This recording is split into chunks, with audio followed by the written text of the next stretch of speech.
A 55-year-old Gen X father wakes before sunrise and checks his work email before his feet touch the floor. His mortgage is not paid off, his retirement savings feel too small, and his company is hiring younger workers. Before leaving for work, he receives a call about his aging mother's latest medical appointment. Across the hall, his 24-year-old Gen Z daughter wakes up in the same bedroom she had as a teenager. Her phone shows another rejection from a job that required experience she never had the chance to earn. She checks the price of a small apartment and realizes that moving out still feels impossible. He is afraid of losing everything he spent 30 years building. She is afraid she may never get the chance to build anything at all. They live under the same roof, but they believe the other generation does not understand their struggle. Gen X and Gen Z seem to be fighting each other, but what if they are both trapped inside the same American crisis? The conflict between Gen X and Gen Z appears almost everywhere in modern American life.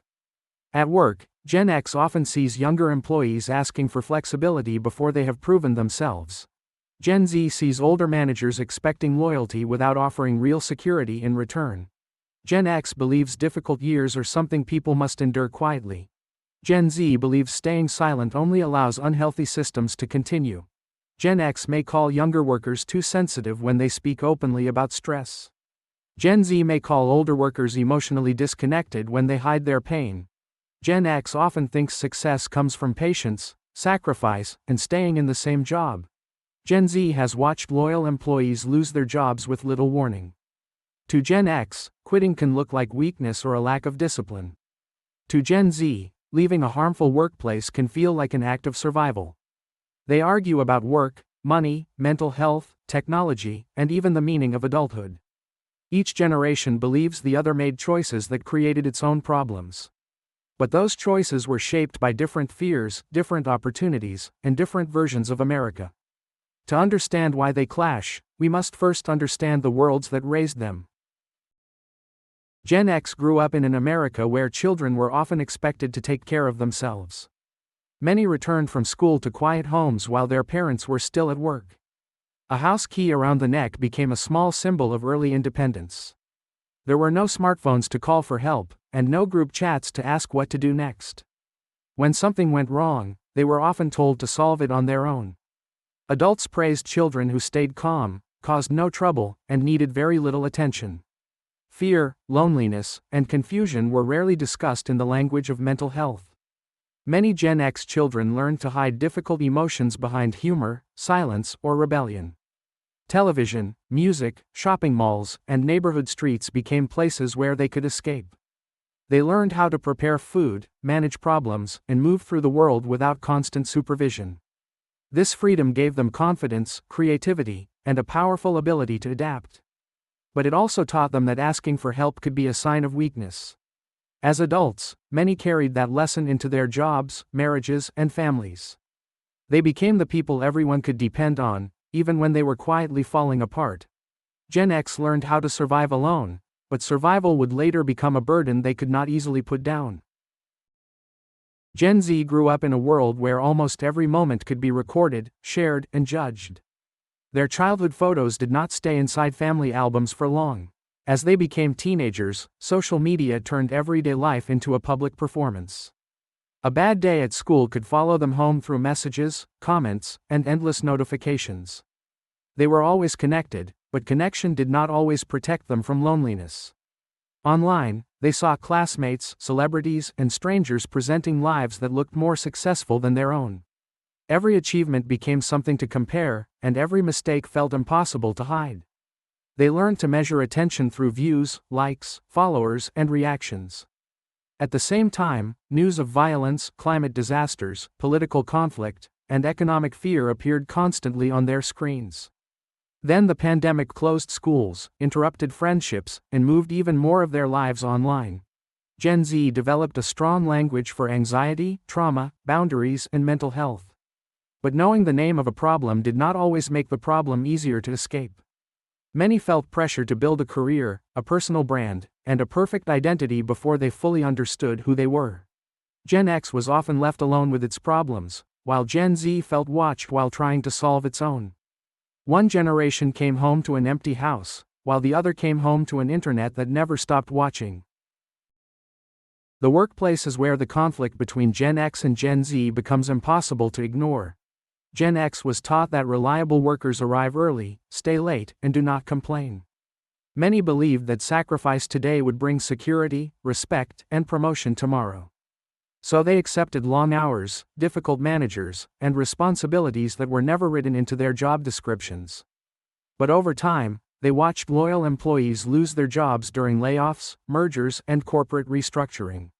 The promise of loyalty began to weaken, even as Gen X continued to honor its side of the deal. Gen Z entered the workplace after seeing what that loyalty had done to older workers. They asked about salary, flexibility, mental health, and personal time before giving a company their trust. To many Gen X managers, these questions sounded like impatience or entitlement. To many Gen Z workers, those same questions were basic protection against burnout and exploitation. Gen X often saw quitting as failure because leaving meant losing years of progress. Gen Z often saw quitting as survival because staying could cost them their health and identity. One generation learned to endure broken systems, while the other learned to challenge them.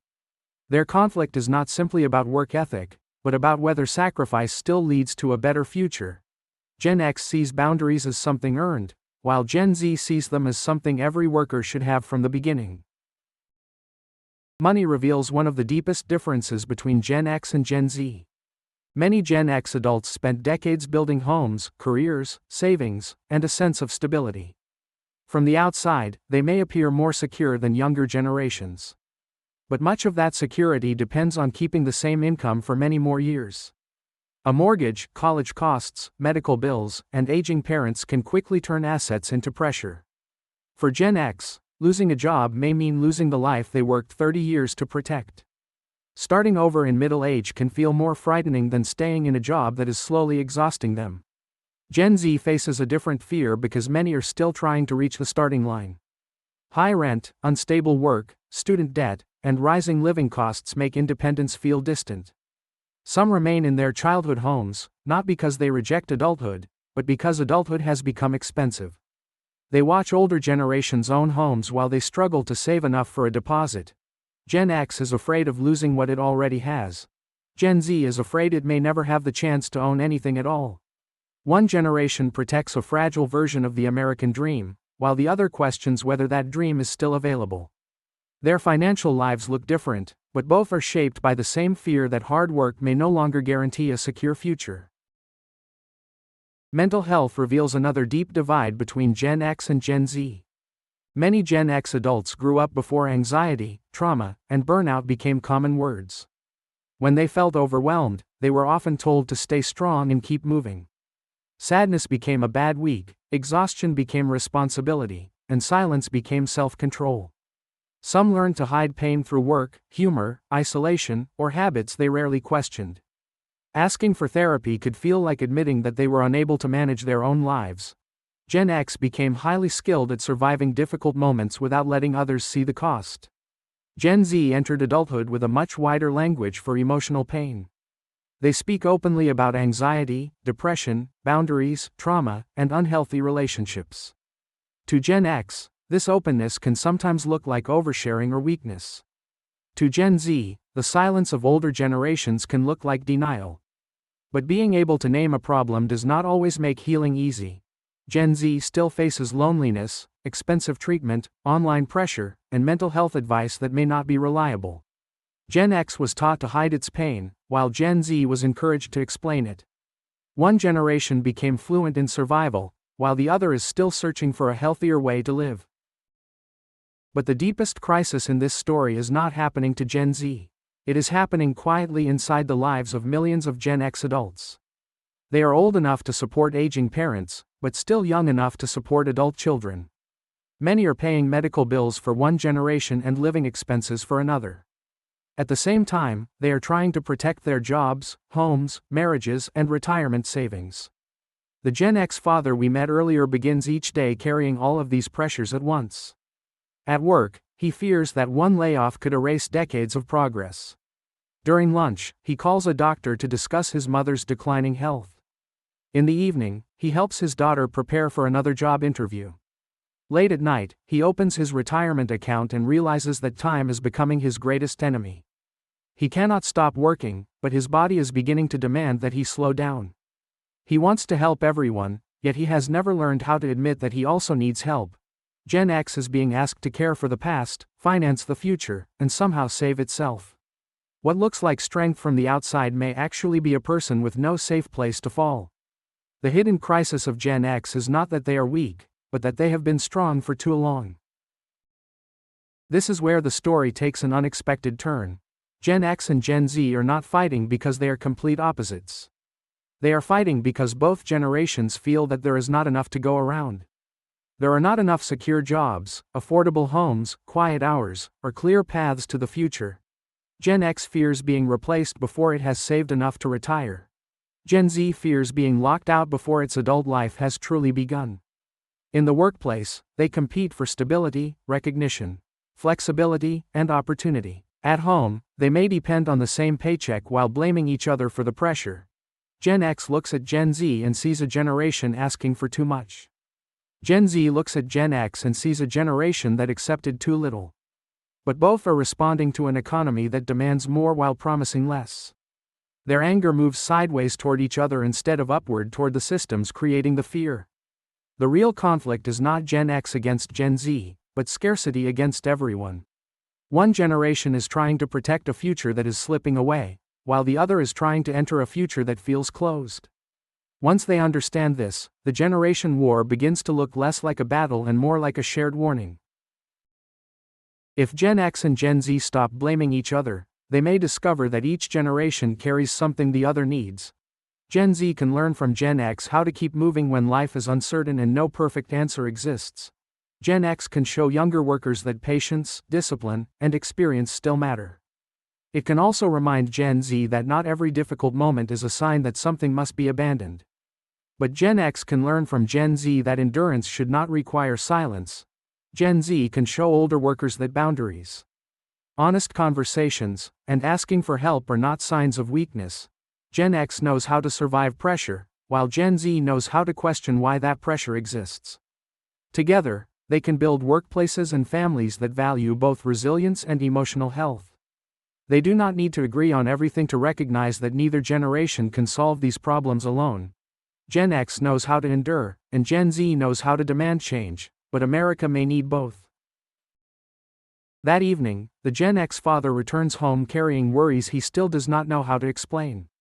Across the table, his General Z daughter quietly deletes another job rejection.